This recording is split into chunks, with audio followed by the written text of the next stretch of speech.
개장 전 성공 전략입니다. 새해 이분과 지수 섹터 같이 고민하겠습니다. IM증권 이창환 영업이사님 자리하셨네요. 어서 오세요. 네, 안녕하십니까. 안녕하십니까. 연말 대비해서는 그래도 숨통이 좀 트이면서 살 것 같습니다. 반도체, 2차 전지, 그 외 테마에서도 상승세를 같이 보여주고 있는데 시장 어떤 판단하고 계시는지 궁금해요. 또 오르니 오르는 대로 불안해요. 지난해 최악의 증시를 맞았던 우리 증시가 올해는 이제 시작 기준으로는 전 세계 지금 수익 1등으로 달리고 있는데요. 그러니까 지난해 말에 그 글로벌 신용평가사들이 그 비상계엄 사태 이후에 그 우리나라의 그 국가신용 등급에 대해서 여전히 그래도 안정적으로 평가를 했는데 지난주 금요일에 어떤 일이 있었냐면은 그동안 이제 비상계엄 사태로 시작돼가지고 탄핵 정국이 진행이 되면서 글로벌 신용평가사들이 뭐 프랑스라든가 우리나라 등의 그 신용등급을 하향할 수 있다는 우려가 계속 불거졌었고요.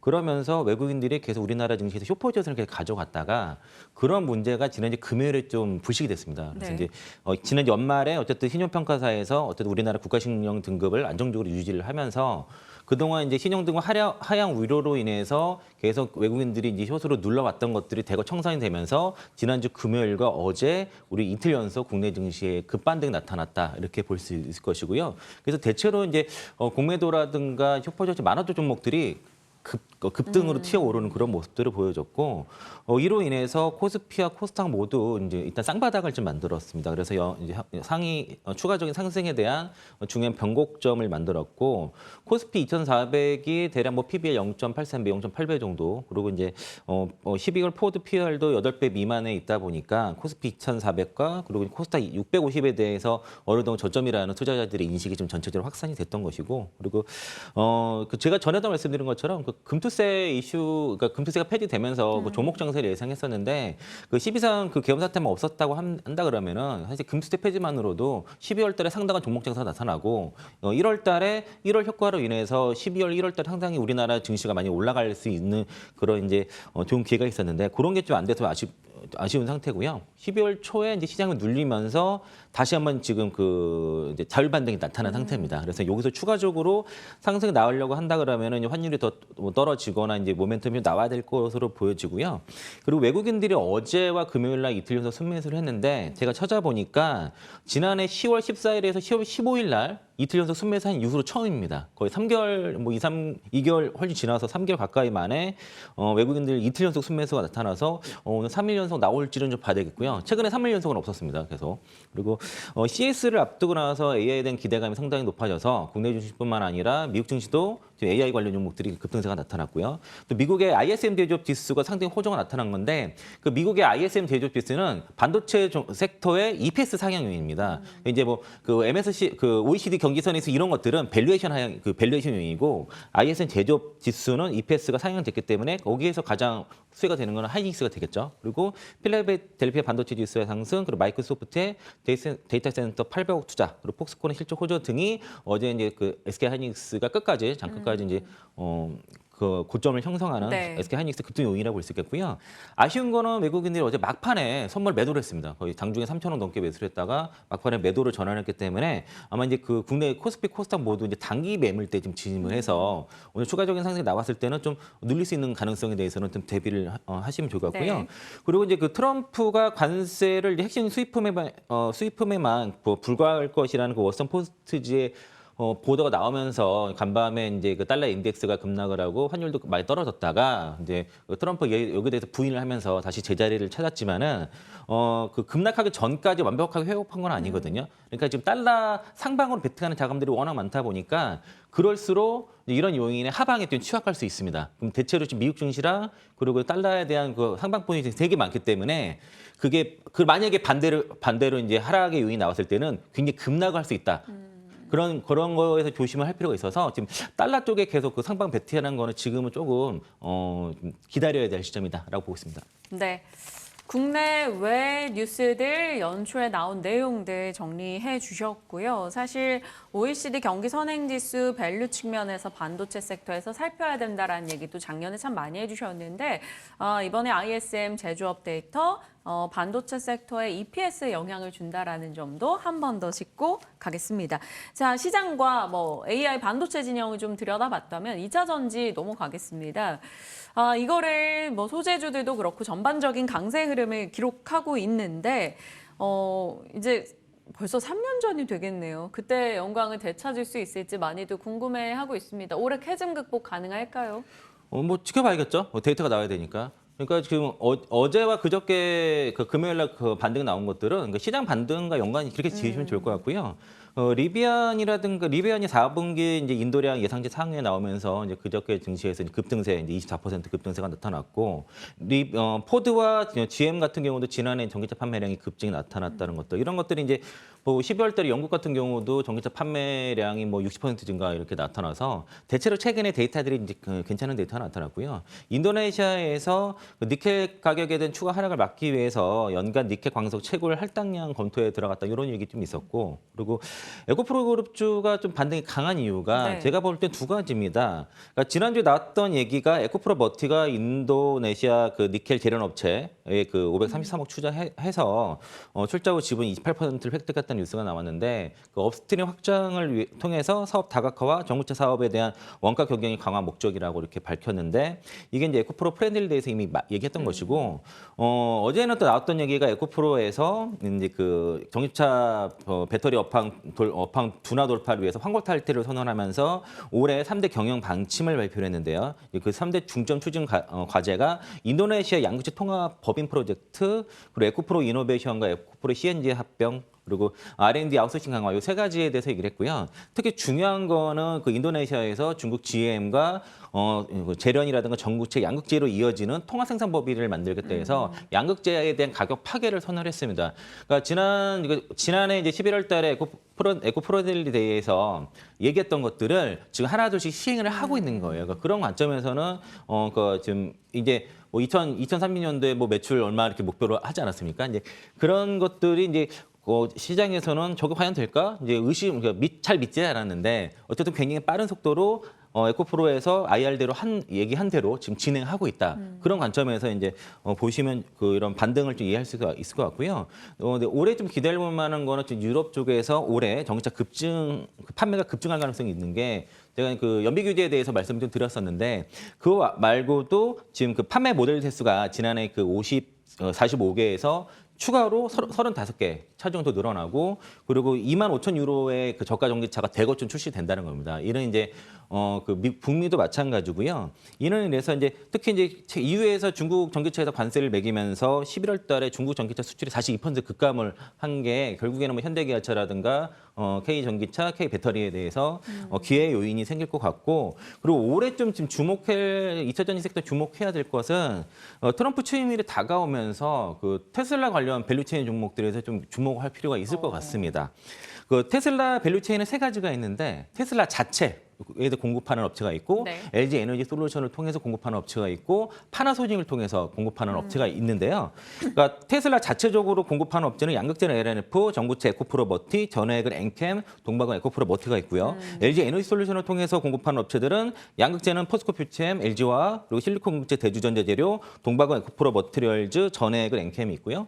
파나소닉을 통해서 공급하는 업체는 양극재는 포스코 퓨체엠, 실리콘 공급재 대주전자재료, 전해액 쪽에서는 엔캠이 있는데, 덕산트 커피와도 센트럴글라스랑 파나소닉을 통해서 테슬라 밸류체인에 합류가 됐습니다. 네. 그리고 또 하나가 그 동박 쪽에서는 이제 파나소닉을 통해서 SKC를 통해서 들어가는데, 그 엔캠의 이제 관계사 중앙첨단 소재가 향후 그 전해액의 핵심 원료인 그 리튬이온을 이제 교제 공장 3만 톤을 지을 예정이거든요. 그러니까 이를 통해서 테슬라 밸류체인에도 같이 포함될 예정이다라고 이렇게 보면은, 전에 강조드린 게 이제 그 테슬라 이제 트럼프 시대가 오게 되면 관세에 대한 문제가 있기 때문에, 그거는 북미 시장에서 공장이 있으면서 AMPC를 받을 수 있고, 그리고 관세 문제도 해결 가능한 그런 업체에서의 섹터에 대해서 제가 배터리와 전해액에 말씀드렸는데, 이게 테슬라 밸류체인까지 같이 그 교집합을 만들게 되면은 여기에 해당되는 업체가 LG에너지솔루션, 엔캠, 덕산테크코피아, 중앙인터넷 소재 이렇게 4종목이 나오게 됩니다. 그래서 여기 4종목에 대해서 주목해 보시면 좋을 것 같습니다. 말씀 주신 4종목 저희 기억하고 따로 한번 정리를 해보도록 하겠습니다. 화장품으로 넘어가도록 할게요. 어제 이제 K뷰티 쪽 흐름이 괜찮았고 아모레퍼시픽의 급등은 좀 놀랍기는 했습니다. 화장품 섹터에 대한 의견 있으신지요?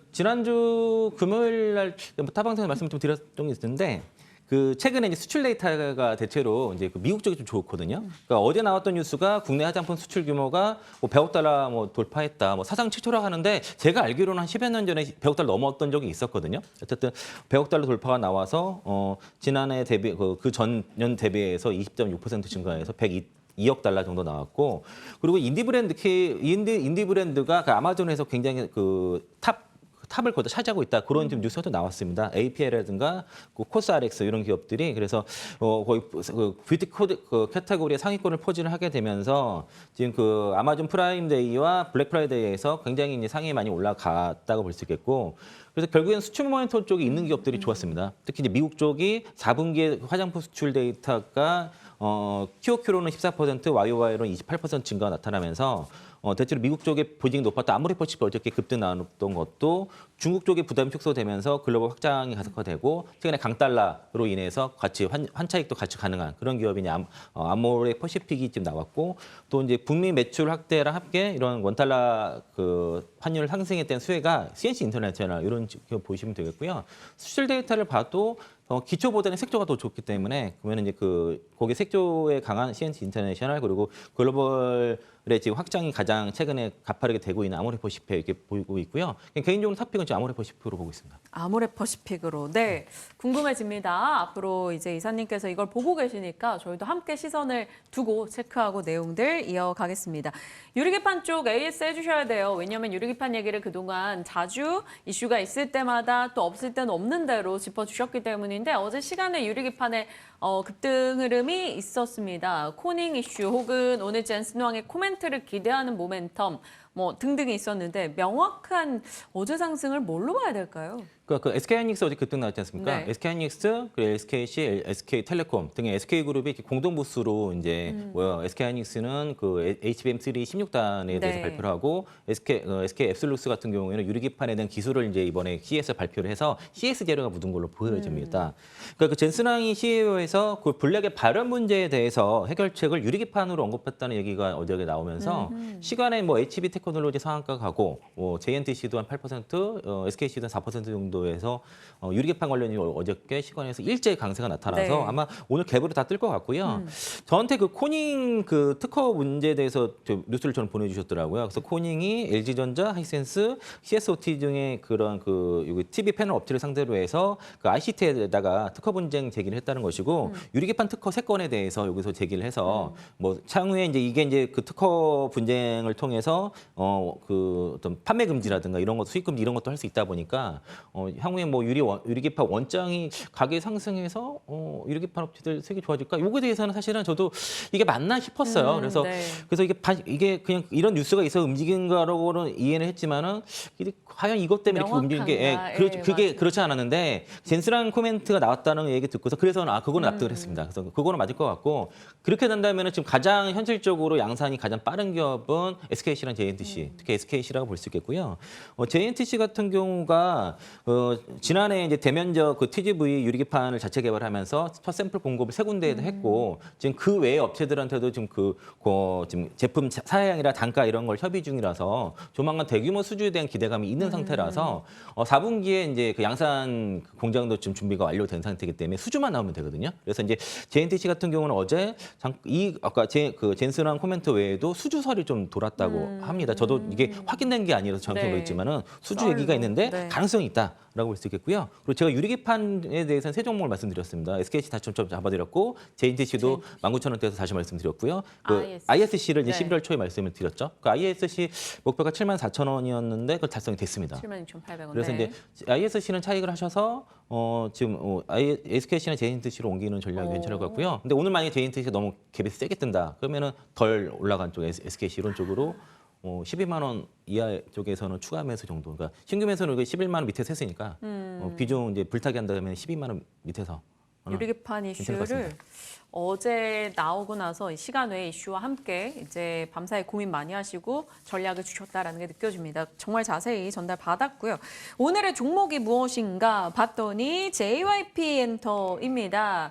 JYP 엔터 지금 가장 좋게 보시는 키워드가 뭐예요? 스트레이트 캐즈입니다.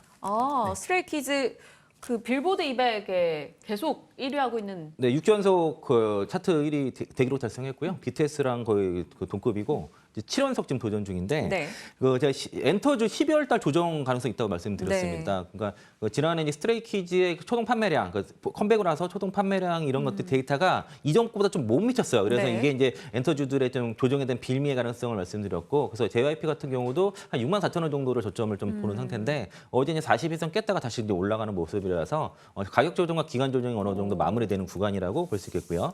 또 이제 여전히 강달러 시대이기 때문에 올해 이제 엔터 업황은 회복이 기대가 된 상태고 강달러 환경에서도 매력도가 높다는 이런 업황을 볼 수 있겠고요. 네. 또 비텍스급이 지금 급으로 지금 스트레이키즈가 좀 올라왔는데 지난해 7월달에 재계약을 하면서 완전체 컴백을 이제 7년차 징크스도 깬 상태고, 그리고 스트레이키즈가 빌보드 200에서 6주 연속 앨범 차트 1위를 기록했는데 BTS에 비해서 너무나 좀 저평가되었다는 네. 거죠. 그 데뷔 앨범부터 6개 앨범이 연속으로 1위를 차지한 것은 빌보드 200 차트 69년 역사상 스트레이키즈가 처음입니다. 네. 7번 이제 7연속까지 맞아요. 데뷔를 하고 있고, 올해 이제 새해 2회 정도로 이제 그 월드 투어 나오면서 컴백을 하게 되겠고요. 월드 투어 규모도 확장을 확장을 할 것이고, 그리고 이제 2000년대 이후로 이런 차트에서 지금 1위를 가장 많이 한 그룹이 스트레이키즈입니다. 그리고 이제 JYP 같은 경우에는 7인조 보이그룹 킥플립이 1월 22일에 정식 데뷔 예정이고 지난 1월 1일에 이제 공개가 됐는데 첫 미니 앨범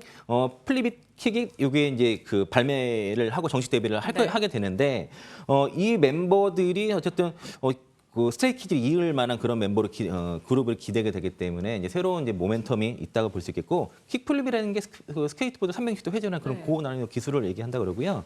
또 트와이스가 굉장히 건재한데 올해 이제 월드 투어 다시 진행할 것으로 보여집니다. 그러니까 JYP 엔터의 실적 추정치에 트와이스의 올해 월드 투어가 없어요. 그래서 이제 이로 인해서 이제 그동안 추정했던 콘서트 매출이라든가 MD 매출이 더 추가적으로 더 업사이드를 시켜야 된다. 라고 봤을 때는 올해 신인부터해서 주력 그 IP들의 성장 굉장히 좀 기대가 될 것 같고요. 네. 최근에 NH투자증권에서 9만 원 제시해서 그 정도 보셔도 좋을 것 같습니다. 네. JYP 엔터, 스트레이키즈 모멘텀과 함께 안정적인 아티스트들의 성과 부분에 초점을 맞춰 주셨어요. 스트레이키즈가 길을 잃어 길을 찾는 아이들이라는 뜻을 갖고 있다고 하는데 길 잃은 엔터주들에도 힘이 돼줄 수 있을지 JYP도 저희 관심 갖고 체크하겠습니다. 9만 원 정도 증권사 언급 목표가 해주셨으니까 체크할게요. 이창환 영업이사와 이야기 나눠봤네요. 고맙습니다. 고맙습니다.